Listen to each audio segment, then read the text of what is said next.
Hello, എല്ലാവർക്കും സുഖമല്ലേ? അപ്പോൾ ദാ ഈ കാണുന്നത് ബാംഗ്ലൂർ എയർപോർട്ടാണ് കേട്ടോ. അപ്പോൾ ബാംഗ്ലൂരിൽ നിന്ന് ഇന്ന് ഉദയപൂർ പോവുകയാണ് ഞങ്ങൾ. ഒരു ഷോർട്ട് വെക്കേഷനാണ്. അപ്പോൾ നിങ്ങളെ കണ്ടിട്ട് കുറേ നാളായി എന്നറിയാം. 2 ഡേയ്സിൻ്റെ ഒരു ട്രിപ്പാണ് നമ്മൾ പ്ലാൻ ചെയ്തിട്ടുള്ളത്, എക്സ്ക്ലൂഡിങ് നമ്മുടെ ട്രാവൽ. അപ്പോൾ ട്രാവലും കൂടെ ചേർത്ത് 4 days ആണ്. അപ്പോൾ ഇപ്പം നിങ്ങൾ ഈ കണ്ടുകൊണ്ടിരിക്കുന്ന ഉദയപൂർ സീരീസ് ഞാൻ പാർട്സ് ആയിട്ടായിരിക്കും അപ്ലോഡ് ചെയ്യുക. അപ്പം ഇത് ഞങ്ങളുടെ ഉദയപൂർ സീരീസിൻ്റെ പാർട്ട് 1 ആണ്. 2 പേരും ബ്രേക്ക്ഫാസ്റ്റ് കഴിഞ്ഞ് നല്ല ഉറക്കമാണ്. അങ്ങനെ നമ്മൾ 2.5 മണിക്കൂറിൻ്റെ ഫ്ലൈറ്റ് കഴിഞ്ഞ് ബാംഗ്ലൂരിൽ നിന്ന് ഉദയപൂർ എത്തി. ഉദയപൂരിൽ നമ്മൾ ഒരു ഊബർ വിളിച്ചു. ഇവിടെ ഊബർ സർവീസ് ഉണ്ട്, ഊബറും ഓലയുണ്ട്. ലളിത് ഗ്രൂപ്പിൻ്റെ ലക്ഷ്മി വിലാസ് പാലസിലാണ് 2-3 ഡേയ്സിൻ്റെ സ്റ്റേ നമ്മൾ അവിടെയാണ് ബുക്ക് ചെയ്തിട്ടുള്ളത്. ഒരു മഹാറാണ ഭൂപാൽ സിംഗ് ആണ് ഈ പാലസ് കൺസ്ട്രക്ട് ചെയ്തിട്ടുള്ളത്. And we all no Udaipur എന്ന് പറയുന്നത് സിറ്റി ഓഫ് ലേക്സ് ആണ്. അപ്പം നമ്മുടെ ഹോട്ടലും ഒരു ലേക്കിനെ ഫേസ് ചെയ്തുകൊണ്ടാണ്. ഇതാ നമ്മൾ ലളിത്തിൻ്റെ ഈ ഒരു ഹോട്ടലിൽ എത്തിക്കഴിഞ്ഞു. ഇനി നമ്മൾ കുറച്ച് നേരം റെസ്റ്റ് എടുക്കണം. ലോങ് ഫ്ലൈറ്റ് ആയിരുന്നു, കുറേ നാൾക്ക് ശേഷമുള്ള ട്രാവലൊക്കെ ആണല്ലോ. പിന്നെ കുട്ടികളും കുറച്ച് അത്യാവശ്യം ടയേർഡാണ്. അപ്പോൾ ലെറ്റ്സ് സീ സൈറ്റ് സീയിങ്ങിൻ്റെ എന്തൊക്കെയാണ് സ്ഥലങ്ങൾ, അതിൻ്റെയൊക്കെ ഒരു ലിസ്റ്റൊക്കെ ഉണ്ടാക്കണം. പ്ലാനൊന്നും ചെയ്തില്ല, പെട്ടെന്ന് ഒരു ട്രിപ്പായതുകൊണ്ട് അധികം പ്ലാനിങ് ഒന്നും നടന്നിട്ടില്ല. അപ്പോൾ ഇത് ആ റെഡ് ഫ്ലാഗ് കാണാം, അത് ലളിത് ഗ്രൂപ്പിൻ്റെ ഒരു L എന്നൊക്കെ എഴുതിയിട്ടുള്ള ഫ്ലാഗ്. അപ്പോൾ once again welcome to Udaipur.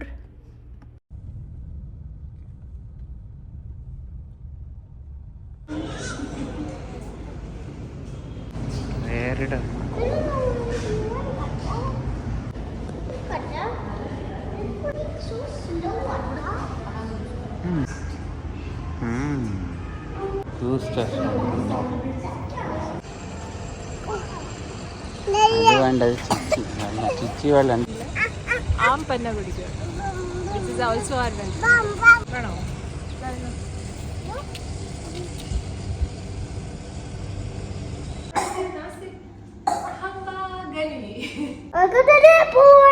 Princess sweet ആണ് നമ്മൾ എടുത്തിട്ടുള്ളത്. അപ്പം ക്വിക്ക്ലി ഞാൻ പോയിട്ട് നിങ്ങൾക്ക് ഈ സ്വീറ്റ് കാണിച്ചു തരാം. അത് കൂടാണ്ട് ഈ ഒരു ഹോട്ടൽ എന്ന് പറയുന്നത് ഫത്തേഹ് സാഗർ ലേക്ക്, ഇവിടുത്തെ ഒരു പോപ്പുലർ സ്പോട്ടാണ്. അതിനെ ഓവർലുക്ക് ചെയ്തുകൊണ്ടാണ് സിറ്റുവേറ്റ് ചെയ്തിട്ടുള്ളത്. ഇവിടെ പൂളില്ല.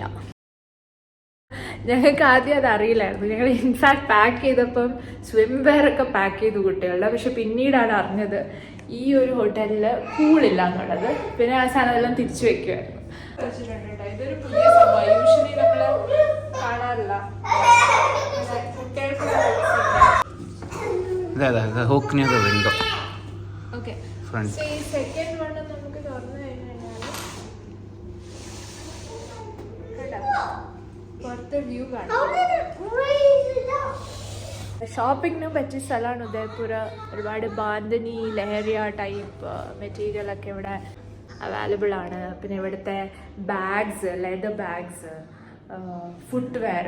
ഞാൻ ഈ പിള്ളേരെ വെച്ചുകൊണ്ട് എന്തോരം എനിക്ക് ഷോപ്പ് ചെയ്യാൻ പറ്റുമെന്ന് അറിയില്ല. But let's see. ആരും ഒന്ന് റെസ്റ്റ് ചെയ്തിട്ട് തിരിച്ചു വരാം. എല്ലാവർക്കും നല്ല ക്ഷീണമായിരുന്നെന്ന് തോന്നുന്നു. ഞങ്ങൾ എന്തായാലും അടിപൊളിയായിട്ട് നല്ലതായിട്ട് ഉറങ്ങി.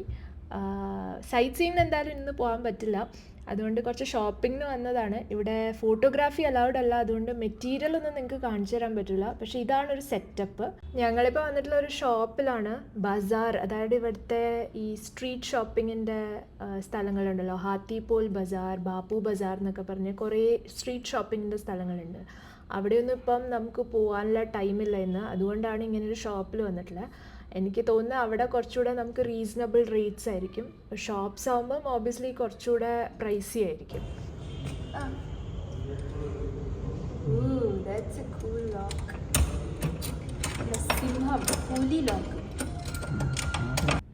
ഇന്നിപ്പോൾ പ്രത്യേകിച്ച് ചെയ്യാനൊന്നുമില്ല. ഷോപ്പിംഗ് ഒക്കെ കഴിഞ്ഞ് ഞങ്ങൾ തിരിച്ച് റൂമിൽ വന്നു, ഭക്ഷണം കഴിച്ചു. ഇനി കിടന്നുറങ്ങുക. നാളെ നമ്മൾക്ക് രാവിലെ തന്നെ സൈറ്റ് സീയിങ് പോവാട്ടോ. സെക്കൻഡ് ഡേ എങ്ങോട്ടാ പോണേ?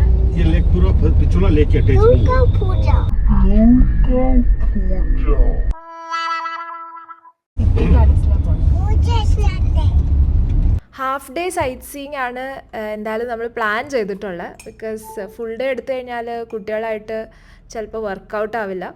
അപ്പം അതിനു വേണ്ടി ഹോട്ടലിൽ തന്നെ നമ്മൾ അന്വേഷിച്ചപ്പോൾ അതായി പുള്ളീൻ്റെ വണ്ടി നമുക്ക് റെൻറ്റിലെടുത്തേക്കുവാണ്. ഇവിടെ 2 വീലറാണ് ഏറ്റവും ബെസ്റ്റ്. എന്നുവെച്ചാൽ ചെറിയ ചെറിയ ഗലി ലെയിൻസൊക്കെയാണ്. അപ്പോൾ അവിടെ കൂടെ നമുക്ക് വലിയ വണ്ടി എടുത്തിട്ടൊക്കെ പോകാൻ ബുദ്ധിമുട്ടായിരിക്കും. ഈവൻ ഓട്ടോറിക്ഷയ്ക്ക് തന്നെ പോകാൻ പാടാണ്.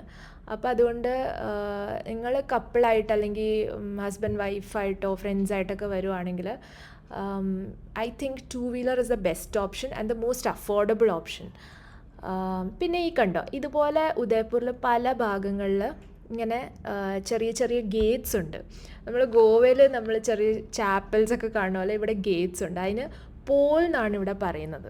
ഡ്രൈവർ നമ്മളോട് പറഞ്ഞതാണ് ഇന്ന് സൺഡേ ആയതുകൊണ്ടാണ് പലതും അടവ്, അല്ലെങ്കിൽ ഇവിടെ കൂടെ ഒന്നും ആക്ച്വലി പറഞ്ഞാൽ വണ്ടി ഓടിക്കാൻ തന്നെ ബുദ്ധിമുട്ടാണ്. നമ്മളിപ്പോൾ പോകുന്ന സിറ്റി പാലസ് എന്ന് പറയുന്നത് രാജസ്ഥാനിലെ തന്നെ ഏറ്റവും വലിയ പാലസ് എന്നാണ് അറിയപ്പെടുന്നത്. അതിൻ്റെ ഒരു സൈഡിൽ പാലസ്, അവിടെ കൂടെ വ്യൂ എന്ന് പറയുന്ന ലേക്ക് പിച്ചോലയാണ്. Lake Pichola again is one of the most popular lakes in this lake city. നമുക്ക് എന്താണ് സിറ്റി പാലസിൽ കാണാനുള്ളതെന്നൊക്കെ നമുക്ക് നോക്കാം.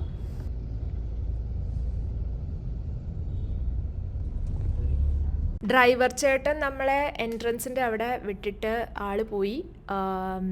നമ്മൾ എന്ത് ചെയ്തു എന്ന് വെച്ചാൽ അവിടെ ഒരു ബഗ്ഗി സർവീസിൻ്റെ ഓപ്ഷൻ ഉണ്ട്.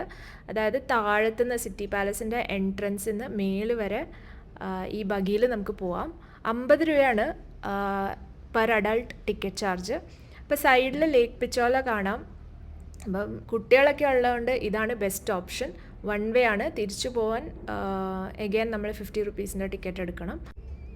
ഈ സൈഡിൽ കാണുന്നതാണ് ലേക്ക് പിച്ചോല. അവിടെ താജ് ഹോട്ടൽ പിന്നെ ജഗ്മന്ദിർ ഒക്കെ ഉണ്ട്. അവിടത്തേക്ക് നമുക്ക് ഈ സിറ്റി പാലസ് എന്നാണ് എക്സ്ക്ലൂസീവായിട്ട് ബോട്ടിംഗ് ഉള്ളത്.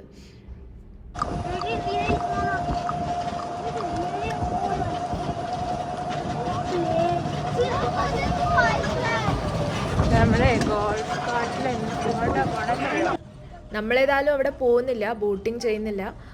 ജസ്റ്റ് സിറ്റി പാലസ് കാണുക. പിന്നെ വേറെ കുറച്ച് സൈറ്റ് സീയിങ് പ്ലേസസ് ഒക്കെ ഉണ്ട് ഉദയ്പൂർ. അവിടെയൊക്കെ പോകാനാണ് ഇന്നത്തെ നമ്മുടെ പ്ലാൻ. ഹായ്, അത് കണ്ടോ, നല്ല രസമില്ലേ? അതാണ് ടോയ് ട്രെയിൻ. എനിക്ക് പറഞ്ഞാൽ തിരിച്ച് നമ്മളിതായി ടോയ് ട്രെയിനിലായിരിക്കും തിരിച്ച് നമ്മൾ ആ എൻട്രൻസിലേക്ക് പോകുന്നത്.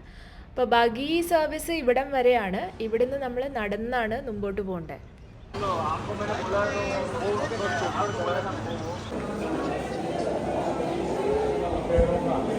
പാലസിൻ്റെ അകത്ത് ഇതുപോലൊരു മ്യൂസിയം ആണ്. മ്യൂസിയത്തിൽ പല പണ്ടത്തെ കാലത്ത് രാജാക്കന്മാർ യൂസ് ചെയ്തിരുന്ന വെപ്പൻസും പിന്നെ അവരുടെ ആർമറും അതൊക്കെയാണ് ഡിസ്പ്ലേയിലുള്ളത്. ഇതാ കണ്ടില്ലേ, ഇങ്ങനെ അതിൻ്റെ എല്ലാത്തിൻ്റെയും ഇൻഫോ അവർ താഴെ വെച്ചിട്ടുണ്ട്. നല്ല കൂളാണ് കേട്ടോ അകത്ത്. പുറത്തെ ചൂടൊക്കെ നമുക്കിപ്പം ഒന്ന് റിലീഫായിട്ടുണ്ട്. എല്ലായിടത്തും ഫാനൊക്കെ വെച്ചിട്ടുണ്ട് അവർ. മഹാറാണ പ്രതാപ് സിംഗിൻ്റെ കുതിര, ചേതക്കിനെ കുറിച്ചുള്ള ഹിസ്റ്ററി, പിന്നെ ഒരു വലിയ അവരുടെ മെമ്മോറിയൽ പോലെ ഇങ്ങനെ ഉണ്ടാക്കി വെച്ചിട്ടുണ്ട്. ഫസ്റ്റ് മഹാറാണ പ്രതാപ്.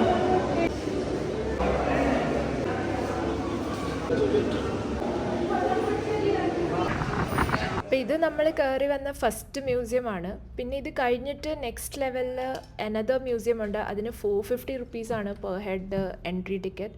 പക്ഷേ ഇവിടെ ഇപ്പം നമ്മൾ ഓൾറെഡി തന്നെ അത്യാവശ്യം ടയേർഡാണ്. പിന്നെ ഞാൻ പറഞ്ഞ പോലെ ഇനി നമുക്ക് കുറേ സ്ഥലങ്ങളിൽ പോകാനുണ്ട്. അതുകൊണ്ട് ഉള്ളിലേക്കുള്ള മ്യൂസിയം അത് എക്സ്പ്ലോർ ചെയ്യാൻ പോയില്ല.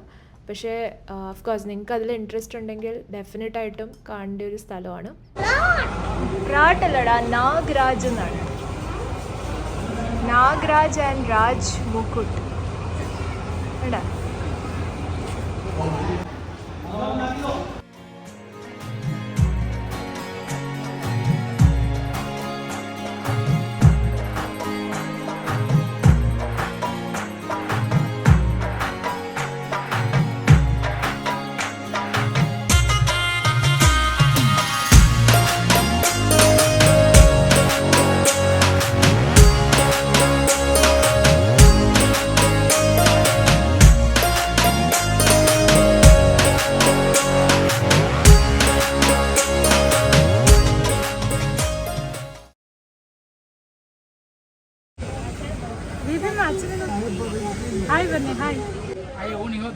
ഉദയ്പൂരിലെ ബാക്കി വിശേഷങ്ങളുമായിട്ട് നമുക്ക് പാർട്ട് 2 കാണാം. ബൈ.